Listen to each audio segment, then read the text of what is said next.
जब एक innocent customer IKEA की शॉप में एंटर होता है तो एक साइकोलॉजिकल ट्रैप में फंस जाता है। एक ऐसा ट्रैप जो उसको उसकी जरूरत से ज्यादा स्पेंड करवा देती है।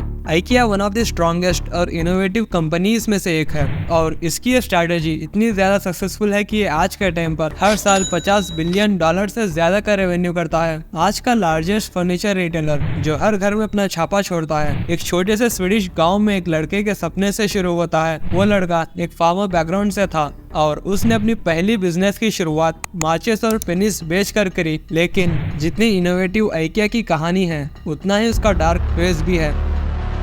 IKEA के फाउंडर पर यह आरोप लगे थे कि उनका नाजी पार्टी के साथ रिश्ता था और कंपनी पर टैक्स चोरी के काफी सारे आरोप भी लगे थे, साथ ही फोर्स लेबर्स का इल्जाम भी। और क्वाइट सस्पिशियसली IKEA दुनिया की चौथी सबसे बड़ी चैरिटी भी चलाता है। इस वीडियो में तुम न सिर्फ IKEA के सक्सेस के बारे में जानोगे बल्कि इसके डार्क सीक्रेट्स के बारे में भी जानने वाले हो।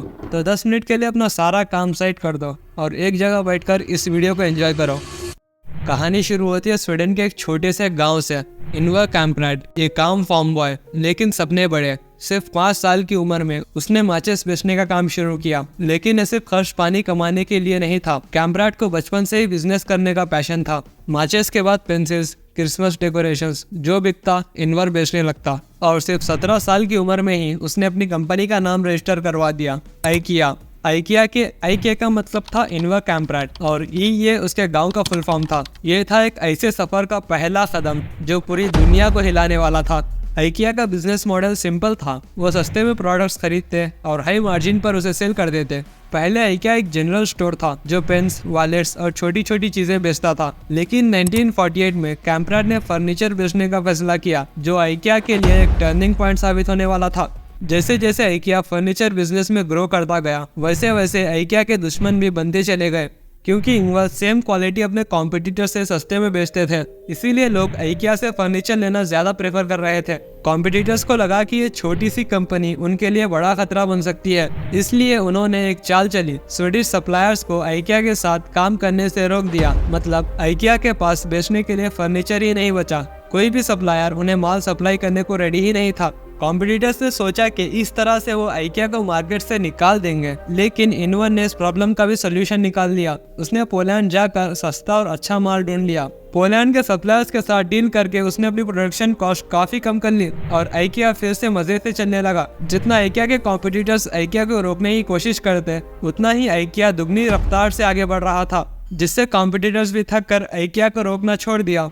लेकिन IKEA का नाम फर्नीचर के लिए तब बना जब इन्वर ने एक ऐसी चीज सोची जिसे पहले किसी ने नहीं सोचा था। एक दिन उसने देखा कि टेबल को कार में फिट करने में बहुत ज्यादा परेशानी हो रही थी। तब उसके दिमाग में एक आइडिया आया, अगर फर्नीचर फ्लैट बॉक्स में आए तो लोगों को ज्यादा परेशानी नहीं होगी और ट्रांसपोर्टेशन भी आसान हो जाएगा। फ्लैट बॉक्स मॉडल सिंपल था। एग्जाम्पल के लिए एक टेबल है जिसके 4 पैर हैं, तो अगर टेबल के पैर अलग कर दिए जाए और बाकी पार्ट्स को फ्लैट बॉक्स में पैक किया जाए तो कार के अंदर आसानी से फिट हो जाएगा। इस मॉडल ने न सिर्फ ट्रांसपोर्टेशन का प्रोसेस सिंप्लीफाई किया बल्कि कस्टमर्स के लिए भी असेंबलिंग का एक नया तरीका इंट्रोड्यूस किया, जिससे कस्टमर्स को लगता कि वो फर्नीचर का एक हिस्सा बन रहे हैं। जब कस्टमर्स अपने खरीदे हुए फर्नीचर को असेंबल करते तो उन्हें ओनरशिप की एक प्राउड फीलिंग आती, जिससे कस्टमर्स IKEA से इमोशनली अटैच हो रहे थे। IKEA का स्टोर डिजाइन भी इस तरह से होता है कि कस्टमर अपने जरूरत से ज्यादा स्पेंड कर ही देता है।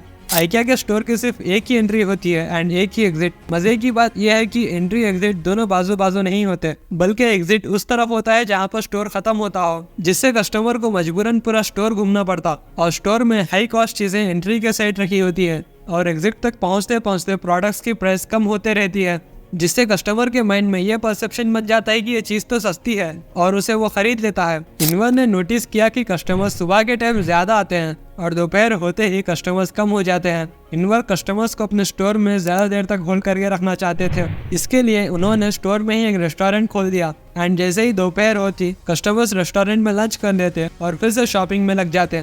इससे उनकी इनकम भी बढ़ी और कस्टमर्स को अपने स्टोर में ज्यादा देर तक होल्ड करने में कामयाब भी हो गए। लेकिन इस सफर में एक अंधेरा चैप्टर भी था जिसे दुनिया ने बाद में जाना। इन्वर कैम्पराड का नाजी आइडियोलॉजीज के साथ रिश्ता रहा। वर्ल्ड वॉर 2 के दौरान इन्वर एक नाजी सपोर्टर मूवमेंट का हिस्सा थे और 1950s तक वो नाजी सिंपथाइजर्स के साथ संबंध रखते रहे। यह 1944 में जब ये बात दुनिया के सामने आई तो लोग हैरान रह गए। इनवर ने इसे अपनी जिंदगी की सबसे बड़ी गलती कहा और पब्लिकली माफी भी मांगी, लेकिन इस सच ने आइकिया की क्लीन इमेज को एक बड़ा झटका दिया। 1970s और 80s में जब आइकिया तेजी से यूरोप में अपने पैर फैला रहा था, एक और सच सामने आया। 2012 की रिपोर्ट्स में पता चला कि आइकिया के फर्नीचर का कुछ हिस्सा मजबूरी में काम करने वाले ईस्ट जर्मन बिजनेस से बनवाया गया था। आइकिया ने कहा कि उन्हें इन लेबर प्रैक्टिसेस के बारे में पता नहीं था, लेकिन ये सच उनके लिए एक बड़ी चोट थी। कंपनी ने अपने सप्लायर्स पर निगरानी बढ़ाने का वादा किया, लेकिन जो नुकसान हो चुका था उसका असर उनकी इमेज पर पड़ चुका था। 2016 में यूरोपियन यूनियन की एक रिपोर्ट ने आइकिया पर टैक्स चोरी के आरोप लगाए। ये कहा गया कि आइकिया ने अपने कॉम्प्लेक्स कॉर्पोरेट स्ट्रक्चर का फायदा उठाया और अपने प्रॉफिट्स को नीदरलैंड्स, लुक्सेमबर्ग और स्विट्जरलैंड जैसे लो टैक्स जुरिस्डिक्शंस में शिफ्ट किया। एंड इसका रिजल्ट, कंपनी ने यूरोप में अपने असली टैक्सेस से बचकर बिलियंस ऑफ यूरोस बचाए। आइकिया के टैक्स कंट्रोवर्सीज ने उसकी इमेज पर एक और दाग लगाया, लेकिन आइकिया की सफलता को देखते हुए कंपनी ने इसे काफी हद तक मैनेज कर लिया है। लेकिन इनवर इन सारे कंट्रोवर्सीज में घिरे रहने के बावजूद उन्होंने पूरी दुनिया में आइकिया के 70 से ज्यादा मेगा स्टोर्स खोल चुके थे। 2008 तक फर्नीचर मार्केट के अंदर आइकिया सबसे बड़ा ब्रांड बन चुका था and Ingvar became one of the most richest man in the world. But उन्होंने अपनी सफलता को अपने सर पर नहीं चढ़ाया। वो अमीर बनने के बाद भी सेम लाइफस्टाइल मेंटेन करे जैसे वो पहले रहते थे। Ingvar passed away at 91 year old in 2018। आज आइकिया की पूरी दुनिया में 450 से ज़्यादा स्टोर्स हैं और हर साल आइकिया अप्रॉक्सीमेटली $49.35 बिलियन का रेवेन्यू करता है। अगर आपको ये वीडियो पसंद आई है तो मैं रिकमेंड करूँगा कि आप नेक्स्ट मेरी ये वीडियो देखें।